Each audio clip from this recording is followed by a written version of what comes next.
Let's say before we talk about that, in Australia, disinformation, misinformation bill, social media ban bill, whatever they want to call it, they still, despite being initially rejected, are still trying to get this passed. I have, let's welcome to the show. Welcome, Nicola. How are you? I'm good. How are you, Jamie? Very good, thanks. Thanks for joining the McIntyre Report. Obviously, you're getting quite a following with the White Rabbit podcast, and obviously being outspoken. What's your take on the Albanese, the misinformation, disinformation bill banning under 16-year-olds off social media? They claim is for their benefit. What do you think it's really about?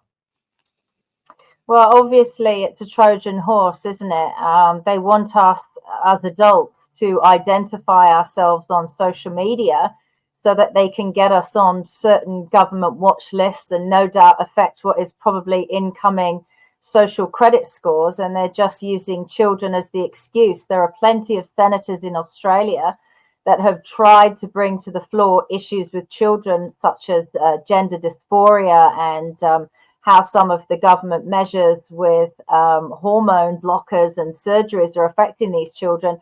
And the Anthony Albanese Labour corporate government has not been interested at all, and suddenly is interested in social media. And it's not about banning certain social medias that lots of children use, like Discord, where it gives them the opportunity to share lots of pornography. It's just about stopping them on the mainstream sites like X and Facebook and Instagram. And I think that's because much truth is coming out and they don't want the children to see the truth. This is a hammer coming down on the adults in Australia after Katie Gallagher said in the Senate that it was going to be voluntary to get a digital ID. They've already mandated it for people who are the director of a company. So if anyone's got their own private company in Australia, they've had to do it. And, you've got to remember, these are governments, the Uni Party in Australia, both Labour and Liberal. These are the corporate governments that peddled the idea that those of us who didn't become medical experiments are granny killers. So when you're dealing with people who are prepared to label innocent civilians as killers, it's not surprising that they're trying to pull a fast one here. Yeah, I guess, Nicholas, the average Australian, though, if they're not really aware, they come home, they're busy at work all day, they still have some level of trust in the media, or decreasing rapidly, but they're too busy to know the facts. So they just say, maybe, yes, it's a good thing the government's trying to protect under 16-year-olds, but they don't realize that they always word it in a way, of course, to sound like it's a good thing. But I think Elon Musk has come into the battle as well. He's not a fan of Albanese and highlighting, they're trying to pass this law, but really it's under the guise of them requiring all of us adults, to show digital ID. Now, digital ID and this coming was just a conspiracy theory a few years ago, but it turns out that it's obviously not. They are trying to push this through. The other thing, though, do you think the average Aussie is aware that this is a globalist strategy? It's not like someone in Australia decided, let's just do this for Australia. But would you agree that this is, in fact, something they wish to roll out in all Western countries, not just Australia? Well, wanting us all to be global means they don't actually have to roll it out in other countries, do they? Because if an American in America on an American social media site says something that the Australian government disagrees with, and it's seen by even one Australian, then they can take action against that social media site, even though that American living in America is protected by the First Amendment. So it doesn't need to spread across the globe. It essentially already has. And what will happen is you'll see them fall like dominoes, and they'll if they can get away with it here, and hopefully they won't, you will see them fall like chess pieces. Don't forget, they're talking again about trying to take care of children.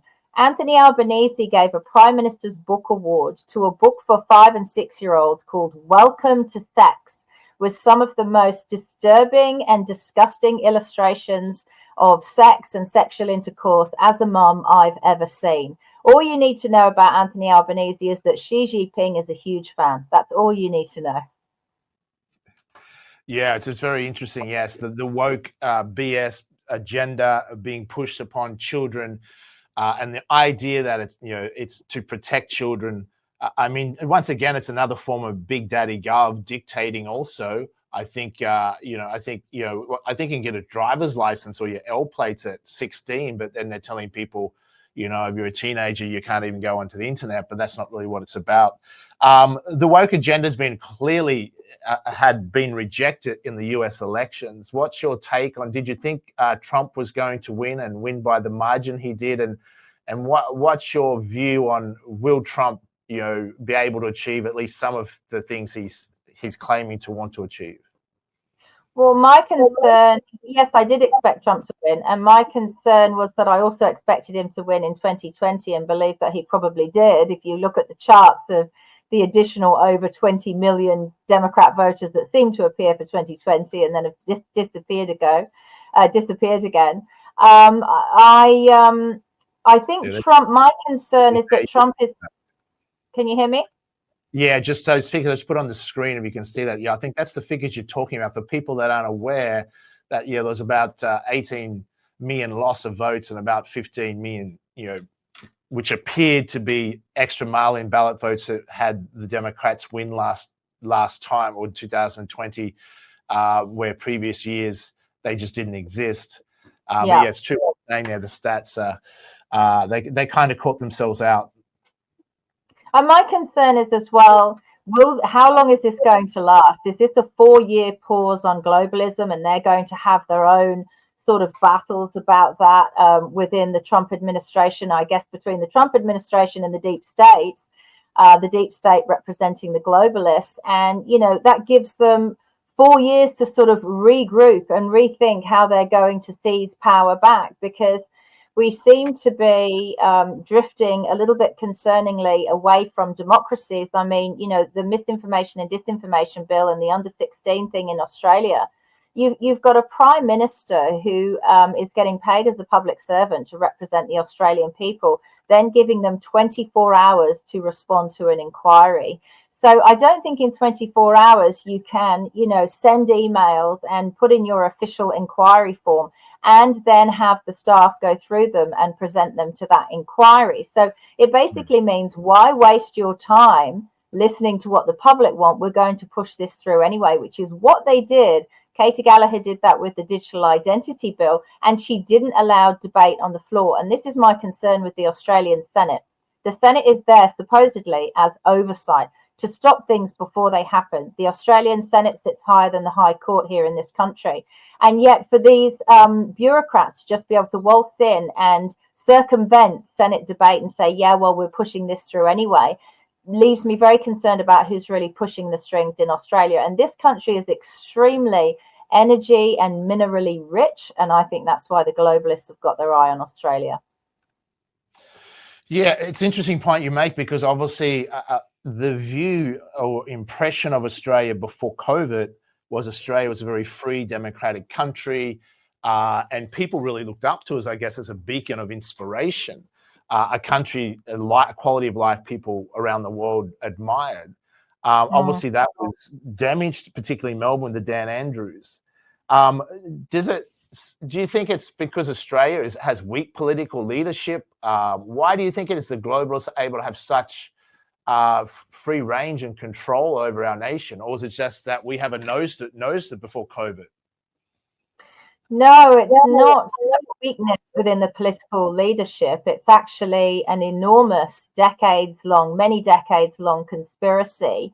And that's why they label those who are trying to find out the truth conspiracy theorists. You may not theorize on the giant conspiracy that they are undertaking. And unfortunately, things went awry in Australia initially in 1973 when they brought in the Royal Styles and Titles Act. That was the year. Think about how long ago that was, 1973. That was the year that, unfortunately, people began swearing oaths to the Queen of Australia.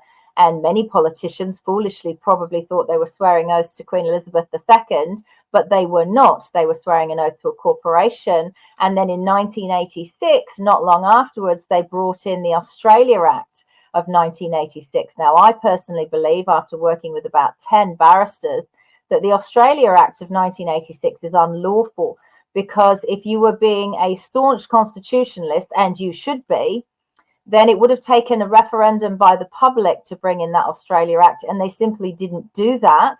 The politicians pushed it through.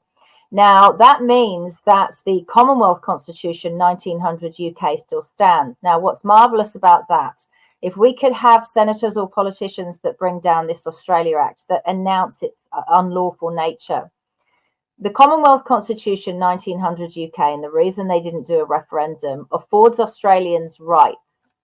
Now, the Australia Act of 1986 gifts Australians privileges by the government, privileges that can be taken away on whim. And that's exactly what we saw during their engineered pandemic.